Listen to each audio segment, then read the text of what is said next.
Yo, what is going on, everyone? My name is Nick, or the Notorious Fantasy, and in today's video, we're going to be breaking down the quarterback start or sit decisions that you guys are going to be making for week number 6 of the 2024 fantasy football season. We're going to be going in depth through every single matchup on the week from Thursday all the way through Monday Night Football and telling you guys whether I believe you should start or sit the quarterbacks in all of those games. But before we could get into things, I would like to ask that if you guys are new to the channel and you do end up enjoying today's video, please make sure to hit that subscribe button down below. And while you're down there, whether you are new to the channel or not, please make sure that you do leave a like on today's video. It would help me out a ton. If you want to follow me on Twitter or X, please do so at NotoriousFantasy. So without further ado, let's get into my week number 6 quarterback start or sit decisions for the 2024 fantasy football season. We begin with Thursday Night Football, the San Francisco 49ers at the Seattle Seahawks. For the Seahawks, Geno Smith has been a top 9 quarterback in 4 of 5 games,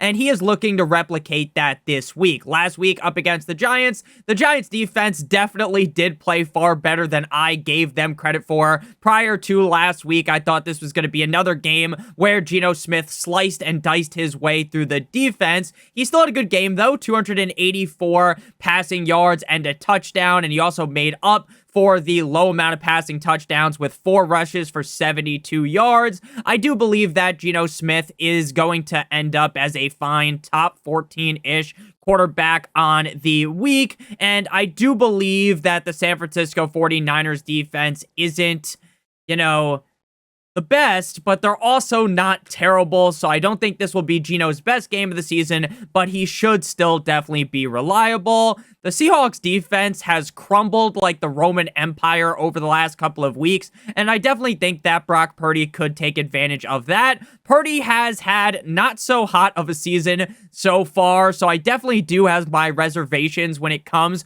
to truly ranking Brock Purdy inside the top 12, like a bunch of ranking lists you guys will be able to find on the internet probably have him ranked that way. Now, again, while I don't have him ranked inside of the top 12, and while I do think he's more of a high-end quarterback too, that doesn't mean that he can't have a big game, right? He has all of the weapons to succeed. Sure, he doesn't have Christian McCaffrey, but Jordan, the numbers, Mason, what do they mean is a competent running back? They have Brandon Ayuk, Deebo Samuel, George Kittle. They also have Jawan Jennings. So they have the weapons for Purdy to have great games. He just really hasn't done it this season. Again, the matchup is ripe for the taking. Brock Purdy should be fine, but I'm not going to sit here and get down on my knees for Brock Purdy, metaphorically, of course, because he just hasn't really done great this season. If I had Geno and Brock Purdy on the same fantasy team, I would personally rather start Geno Smith. Now we move to London with the Jacksonville Jaguars at the Chicago Bears. Now, Caleb Williams has had his best performance thus far this season last week up against the Panthers as a top 8 quarterback. He had 20 completions on 29 attempts for 304 yards and 2 touchdowns, as well as having 5 rushes for 34 yards.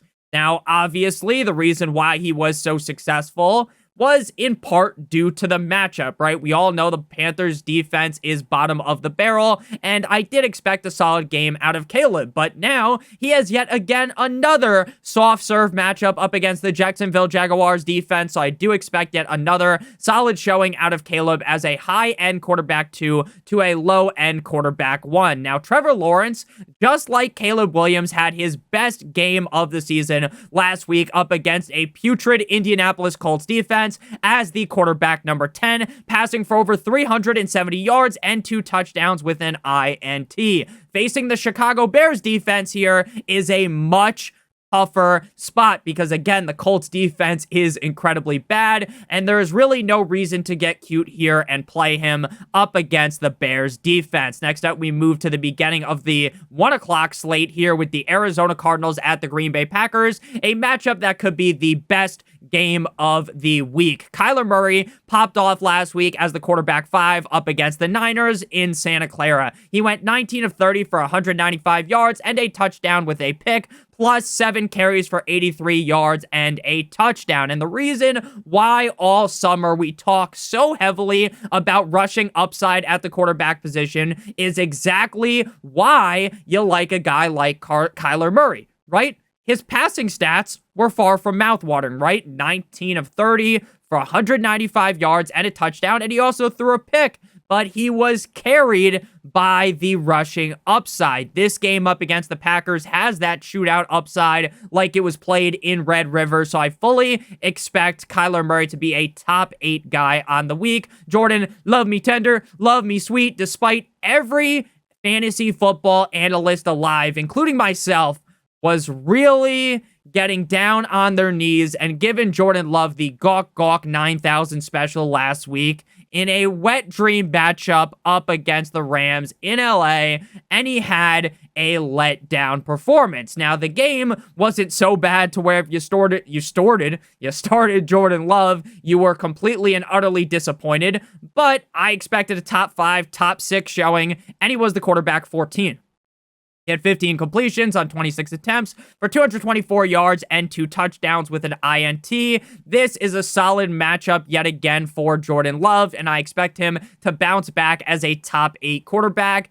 He is getting back Romeo Doubs as well, and potentially Christian Watson, so there are a lot more weapons for Jordan Love to feed the rock to in this game compared to last week up against the Rams, where, again, he did disappoint. Next up, we got the Indianapolis Colts at the Tennessee Titans, and Joe Flacco, if he does start, you just gotta play him at this point. Now, Anthony Richardson was limited in practice today with the oblique injury, and he could suit up here up against the Titans. If he misses, I would play Flacco, as he has looked good in back-to-back games. Last week, he was feeling festive because he carved the Jaguars defense up like a turkey, like a fucking pumpkin, I guess, because that's more of the Halloween vibe, right? Yet we're not in November just yet. He was the quarterback 4 in that game with 359 passing yards and 3 touchdowns, and he even hit Mach 10 when he ran the ball 18 miles an hour. That's what it said. Now, I don't genuinely believe he was running 18 miles an hour. The only way Joe Flacco is getting up to 18 miles an hour is if he's in a wheelchair that has like that jet engine stuck to it, like you're playing Happy Wheels. That's the only way the guy's going 18 miles an hour. He did not look like he was running that fast as well, but hey, that's what the stats told us. He rushed the ball 3 times for 22 yards. Now, I definitely don't think he will end up being a high option here, like a guy you really want to be banging the drum for as a top 5, top 8 guy, because I do think the Titans defense are far from pushovers, but I definitely think he should be a fine quarterback number 2. Now, if Anthony Richardson plays, I would put him in the same exact range as Joe Flacco, because if he plays, we know due to the rushing upside, due to the big play upside, due to the cannon he has attached to his arm, he could easily finish as the quarterback 1 in any given game, but we know the obvious downside, which is what we've seen for a majority of this season. Will Levis was throwing in practice today, so at least the thought should be right now that maybe he ends up playing. Even if he doesn't and Mason Rudolph, the red-nosed reindeer, does end up starting, you shouldn't play him either. Based on what I've seen out of Levis, despite how many pants on the head, stupid decisions this motherfucker makes, you can kind of see, at least based upon what we saw last season, that up against the Colts defense, he could have a big game, right? He has great rushing upside. He has great weapons around him.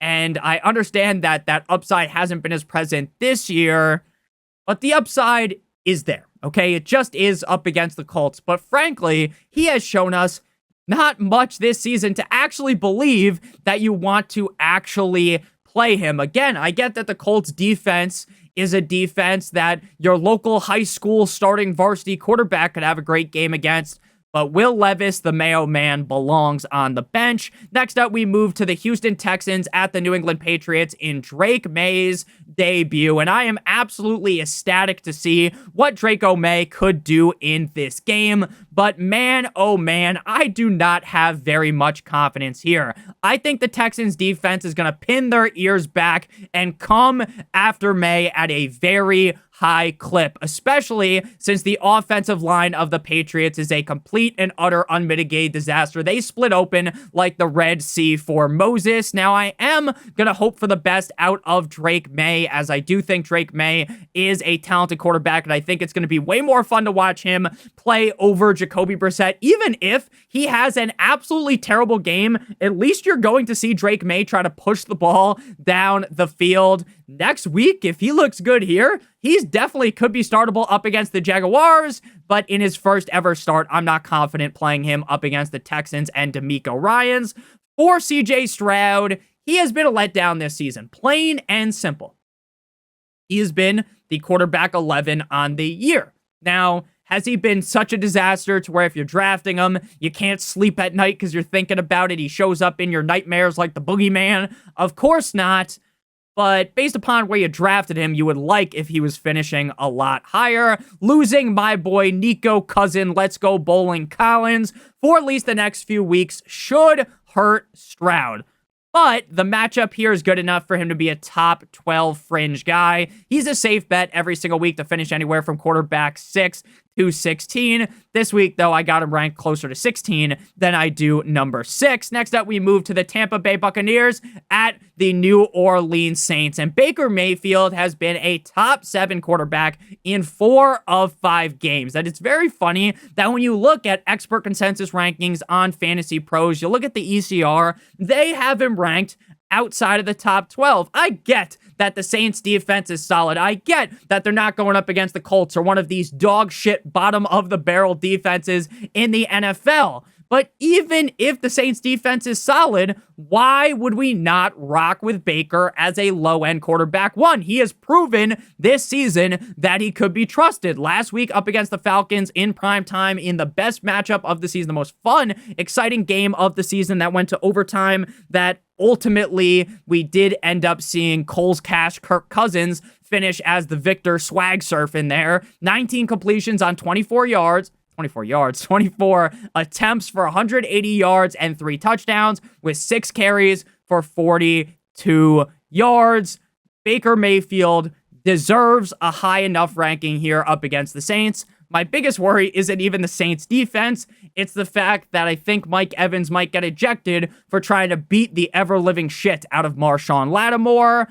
No Derek Carr for at least the next couple of weeks, which is absolutely no bueno for the New Orleans Saints. So either they're going to go with Spencer Rattler, Temu, Patrick Mahomes, or Jake Haener here. In terms of pure upside, I hope they go with Rattler as he looked good in preseason, and I've seen flashes of him being a great quarterback at the collegiate level. I'm not going to sit here and give him the Sukalamink special and say, I'm going to plant my flag with Spencer Rattler, brother. He's going to go out there and drop his nuts in the mouth of the Buccaneers defense. I'm not going to say that. That would be stupid to say. But he has good enough weapons, and it would be fun to watch. So I hope the Saints end up going that way instead of Jake Haener, who is an absolute snooze fest. Regardless, though, you're not starting whoever the Saints starting quarterback is in this game. Next up, we move to the Cleveland Browns at the Philadelphia Eagles. Now, Deshaun Watson has been cooking this season, and if cooking meant being absolutely dog shit and you couldn't hit the broadside of a barn, then Osama bin Watson belongs as a great start, right? Oh, look at that. He can throw the ball fucking sub 6 yards per pass attempt. Look, he can bounce past the ball like he's Jason Kidd to the receivers. Deshaun Watson sucks. He is not worth our time sitting here even beating down on him. He might enjoy that sick bastard. So Deshaun Watson belongs on the bench. Jalen Hurts has been relatively reliable all season long, and now he gets both of his pass catchers back in A.J. Brown and Devontae Smith, putting Hurts in the optimal spot for some great success. The Browns team as a whole just has zero heart, and I expect Hurts to take them on a one-way trip straight to Pound Town. Hurts should be a reliable top 12 guy most weeks, and this week I got him locked and loaded as a top 5 quarterback. This should be his best game yet. Next up, we move to the 4 p.m. slate with the left hands up. Who are we? The Commanders at the Baltimore Ravens.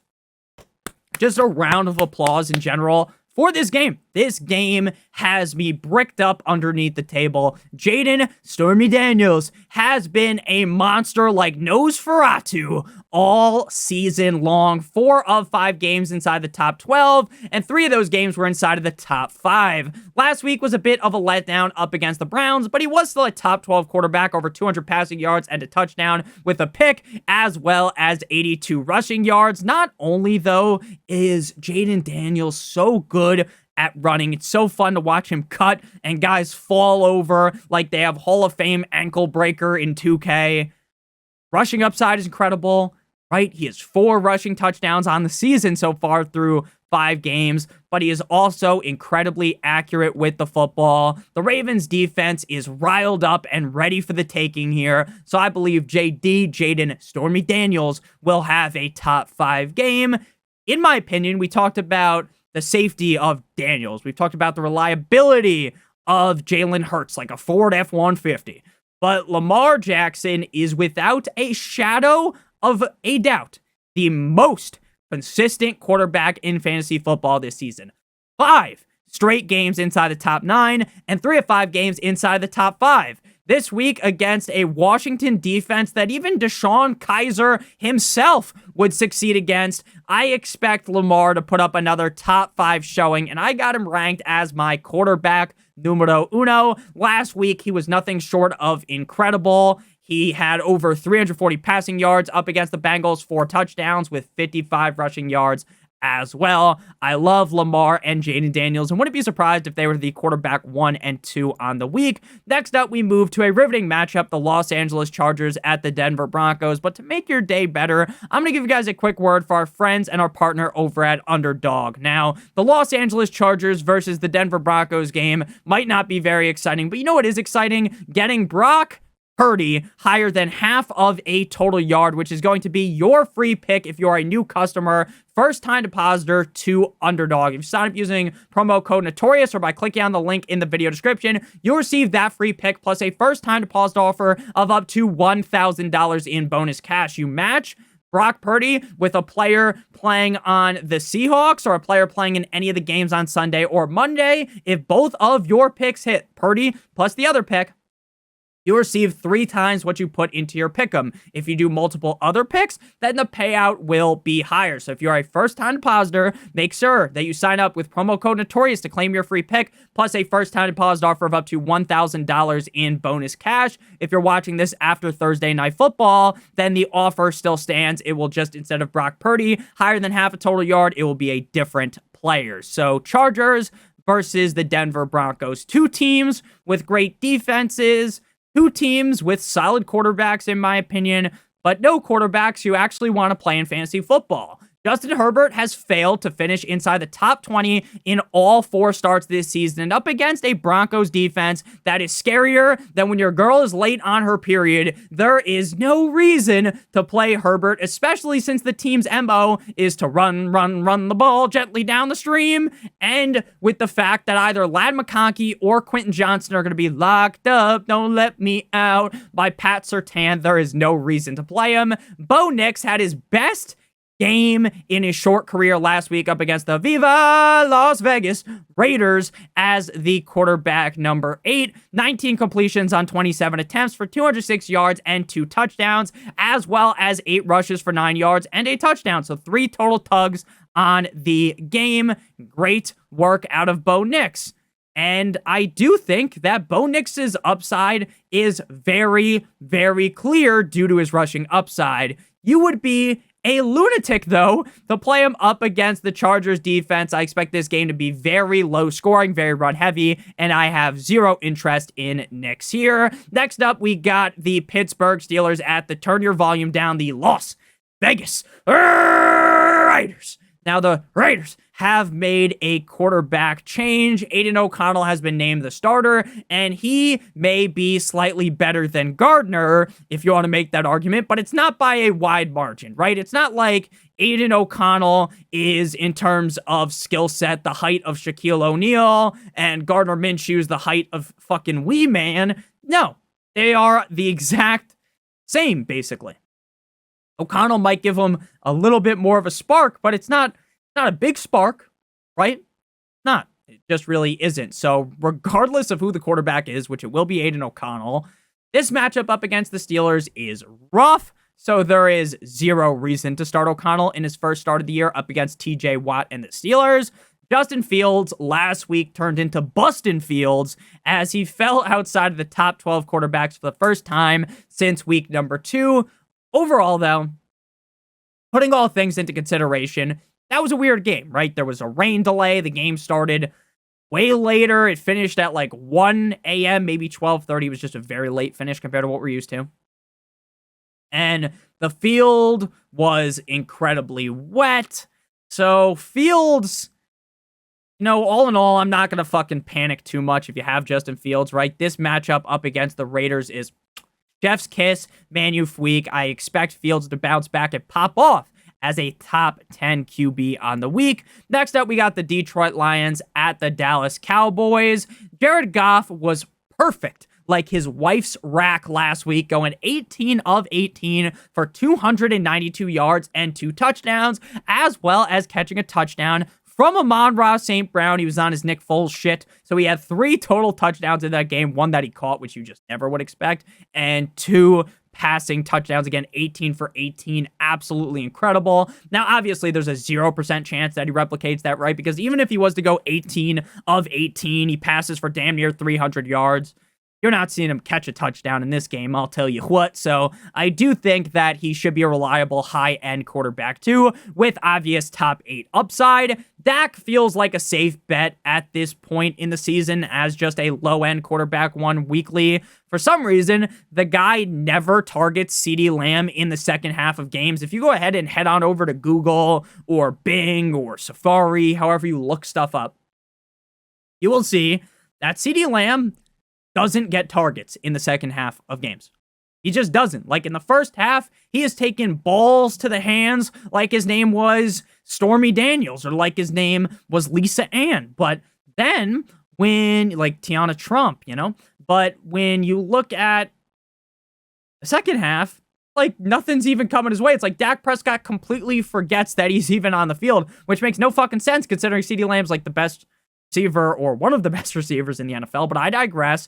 Regardless of this bullshit with CeeDee Lamb, against the Lions, it should be a high-scoring game, so I like Dak as a top 8 quarterback. Next up, we move to the Atlanta Falcons at the Carolina Panthers. If you guys have enjoyed thus far, you've watched 20 minutes of today's video, make sure you guys hit that subscribe button as well as leaving a like on today's video. It would help me out a ton. Now, the Red Rifle Andy Dalton last week looked like the red BB gun because up against the Bears in Chi-Town, Shaw City, last week, he was the quarterback 28. Now, I do expect a bounce back this week, but with so many other better matchups at the quarterback position, I would rather just leave Dalton on the bench.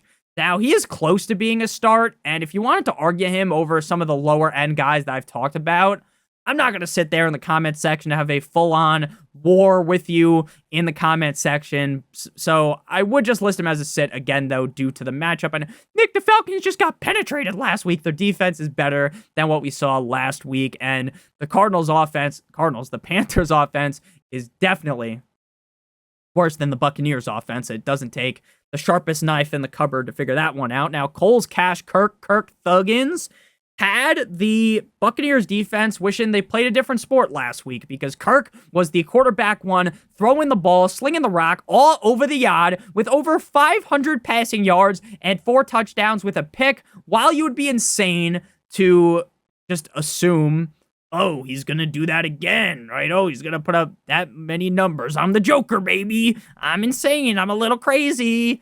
I do like this spot, though, up against the Panthers defense, and I think Kirk should be a low-end top 12 start. Next up, we move to, cause you waited all day for Sunday night, the Cincinnati Bengals at the New York Football Giants. Now, Joe Shiesty has been on fire like he was a member of the Fantastic Four and he was the Human Torch. I expect him to keep it up here. The Bengals defense is so laughably bad that it causes the Bengals to be in super high scoring efforts weekly. And while I get that the Giants offense isn't as good as the Ravens offense that they went toe to toe with last week, they're going to be able to push the game into potentially being very high scoring. Burrow's been a top 10 quarterback in 4 straight games, and that week 1 disaster up against the Patriots is in the rear view at this point. He was the quarterback 2 last week, 5 tugs, 1 INT, and close to 400 yards. Burrow is a must-start top 5 quarterback. Daniel Jones, Danny Dimes, Danny Fumbles, Danny Stumbles, Danny Touchdowns has had 3 top 12 games this season. And in a favorable matchup, again, up against a Bengals defense that sucks absolute donkey cock here, I think that Daniel Jones's rushing upside could prop him up to potentially finishing inside of the top 5 this week for the first time of the season. I got him, though, as a high-end quarterback, too, right? I'm not going to go all crazy and say he's going to finish that high. Next up, we got Monday Night Football, the Buffalo Bills at the New York Jumbo Jets. So Josh continues to be incredibly hit or miss every single week. He has had 2 performances as not just a quarterback 1, a top 12 quarterback, the quarterback 1. And every other performance outside of those, he is ranked outside the top 18. Last week, he got injured with what I believe to be a concussion, but he's been medically cleared to play, so he's going to suit up, right? With other certain quarterbacks, we look so heavily into the concussions, right? With certain quarterbacks, they might not be able to play for multiple weeks, but for Josh Allen, Patrick Mahomes, they get hit on the upside, the back of the head with a fucking Thor's hammer, they're just good to go. Now, again, I'm not a doctor. I'm as much of a doctor as Johnny Sins, so I'm not going to sit here and pretend like I know that that was guaranteed to be a concussion, but the way he hit his head, it looked like he got fucking knocked out, which, again, I'm not rooting for the injury. I like Josh Allen. I hate the Bills. I hate the Jets. I'm a Dolphins fan, but I respect the players, right?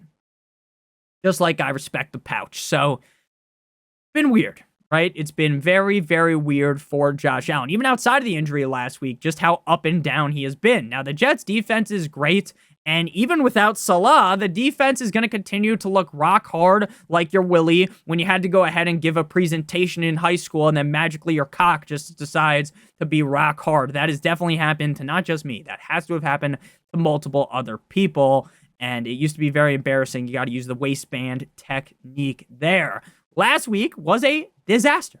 It was a disaster, right? It wasn't just a bad game. It was really fucking bad. He had 9 completions on 30 attempts for 131 yards at a touchdown in Houston, and the saving grace was the 4 carries for 54 yards. Allen is startable in this week, but I'm not going to rank him inside of like the top 5, right? He's just a low-end quarterback 1 for me on the week. Because again, even without Salah, the Jets defense is going to be great. Even with the report that Rodgers had nothing to do with the firing of Salah.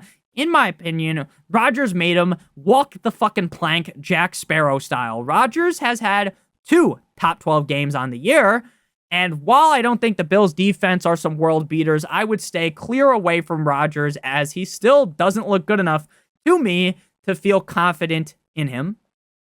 And if the Bills' defense plays good, if they play their best game, then Rodgers will definitely struggle like he did last week in Minnesota. And he also did get banged up in that game, which is just even further reason not to believe in Mr. Discount Double Checks. Thank you guys all so much for watching today's video. If you did end up enjoying today's video, whether you are new to the channel or not, make sure you guys leave a like on today's video. It would help me out a ton. If you are new to the channel, hit that subscribe button like it owes you some money. I would appreciate it a ton. Make sure you guys do check out Underdog, promo code Notorious to get that free pick, plus a first-time deposit offer of up to $1,000 in bonus cash. Love you guys all so much. We'll be back later today with the tight end version of today's video back tomorrow. On Thursday, we are live every single Thursday prior to kickoff around 7 p.m. Eastern Standard Time. Then we are live again on Sunday. Bunch of videos in between, though. Love you guys all so much. Thank you guys again for 37,000 subscribers. It is truly a number that a couple of years ago I would have said was unfathomable, possible to get.